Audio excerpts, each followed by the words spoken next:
నీకు ఎంత వద్దని చెప్పరా? 2000. 2000 రేవంత్ రెడ్డి వచ్చి 4000 ఏడు 4000 2000 కూడా సరిగా పడతాయి. ఓ నెల వేసినట్టు ఓ నెల ఊకున్నట్టు.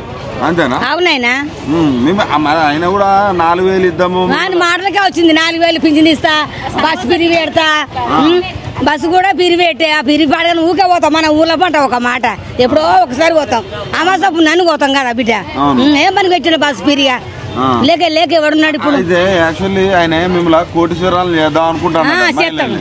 కానీ ఆయన ఎక్కడ పోయినా నన్ను దొంగ లెక్క చూసినట్టు ఎంతగానో అప్పు చేసి మళ్ళీ బయట పడతాడు చూడు. మళ్ళీ అంతా నెత్తి వీణ కేసీఆర్ నెత్తినే ఇస్తాడు చూడు. నువ్వు నా మాట గ్యారంటీ. కేసీఆర్ నెత్తినే పెడతాడు సద్దిముల్లే. కేసీఆర్ ఉన్నప్పుడు ఎట్లుండే, ఇప్పుడు ఎట్లా? కేసీఆర్ ఉన్నప్పుడే మంచిగా ఉంది.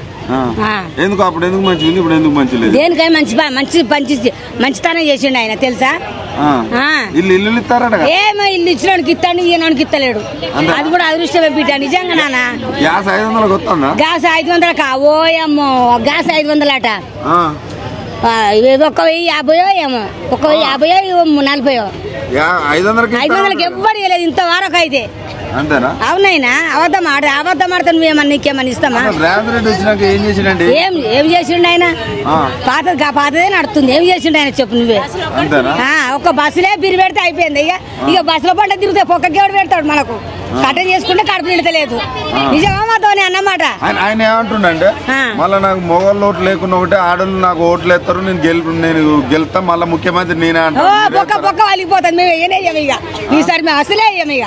అంతేనా? చూడు నువ్వు ఎందుకంత కోపం? అవు మళ్ళా ఎందుకంత కోపం నీకు? కేసీఆర్కే వేస్తాం. కేసీఆర్ ఏం తిన్నాడు? కేసీఆర్ మంచి స్థానం చేసుకోవచ్చు. నీళ్లు లేకుండా నీళ్లు కూడా తెచ్చాడు. తులం బంగారం లేదు, ఎట్ల బంగారం లేదు. కేసీఆర్ అప్పుడు లగ్గమ్మ పెండి అయితే కూడా అది ఇచ్చిండు తెలుసా? కళ్యాణ లక్ష్మి ఇచ్చిండు. ఇప్పుడు ఏవాడి ఏమి ఇస్తాడు? బంక ఏమి ఇస్తలేదు. నీ తులం పాడువాడు తులం కానీ భారెత్తు బంగారం కూడా లేదు.